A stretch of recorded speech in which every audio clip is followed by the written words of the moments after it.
get a lay of the land on your first 2 laps around here. So the turns really won't come as much of a surprise, but now it's up to you to work these controls and separate the control from balance the teeter totter like Morgan talked about in the talk.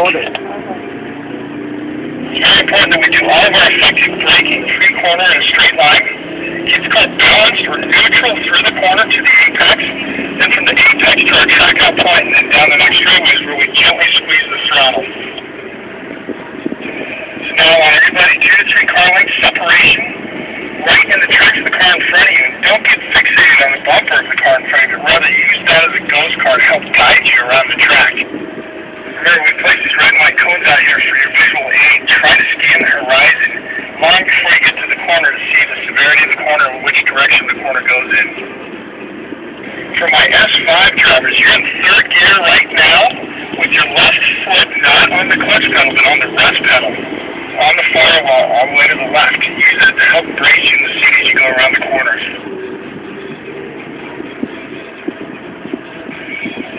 Okay guys, as we come over to the top of 4 and start entering the carousel, we're going to be about half to 3/4 track. We're going to gradually work our way down to the left. As soon as you pick up that curbing, get about 3 feet from the curbing.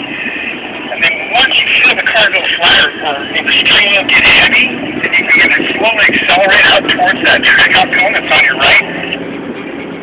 Car 1, sneak up on me a little bit. Let's get a little bit closer to me.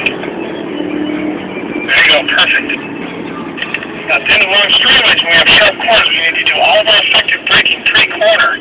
All the while, you're looking to the right, trying to pick out those turn-in points and apexes. This is a very long, decreasing radius type corner. That's why we start our turn-in so late. Doing that, we come into the S's, which is the second fastest part of the track, straight. Means we get a better run into the S's. The key to being quick through the S's is to scan the horizon, pick out these apex cones, and gently steer towards each one of them as one corner sets up for the next. We're being smooth on our steering wheel that is fast. By looking far down the track and anticipating makes it smooth on the steering wheel. Okay, as we come over the crest, down the long straightaway, we have the chicane to the right and left. Do all of our effective braking in a straight line pre-corner. Once you get through the chicane, work your way back to the left side of the track to set up for 10. Pick up the apex cone in 10, drive right to it. Don't miss that apex cone. If you're missing apex cones by 6 feet, then you're running the risk of running off the end of the track on exit by 6 feet.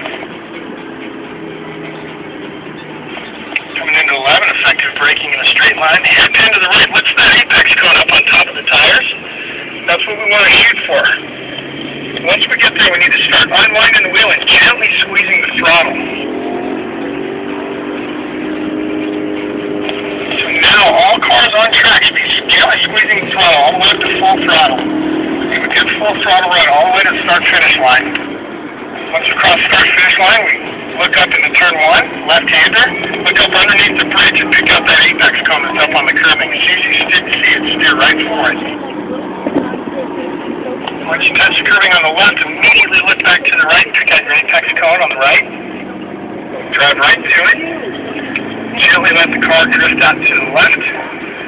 Work it back to the right for 3. A little bit of braking in a straight line over the hump, and then when you feel the gravity take over, steer right to the curbing on the left and immediately back to the right. Once you crest the hill, start getting set up for 4. Brake effectively in a straight line. You can turn it a little early there as the corner opens up on exit.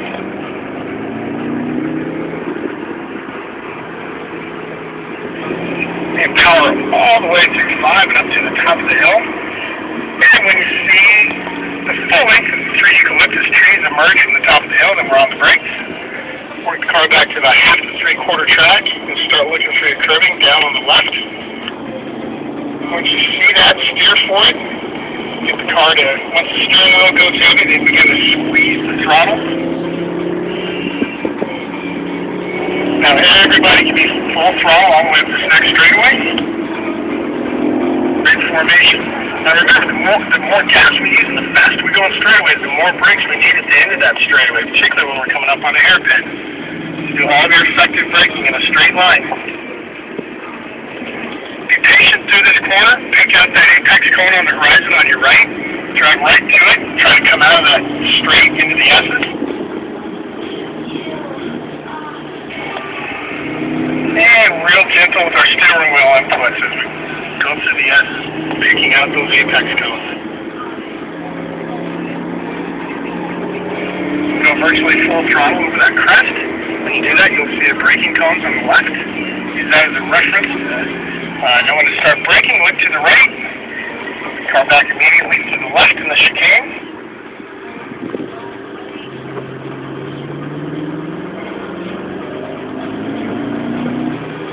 Right up to that apex cone into 10. It's on your right. The car drift gently out to the left. And this time by, we'll take it into the pits.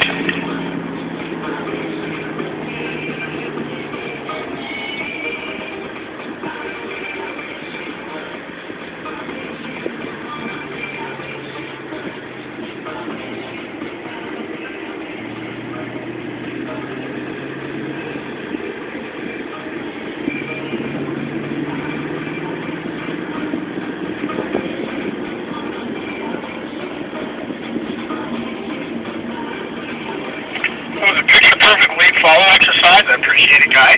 Our distances and our following each other's lines was perfect. So what we're going to do now is we will, as soon as we park the cars, we'll get out, we'll return our helmets and headsocks to Kyle.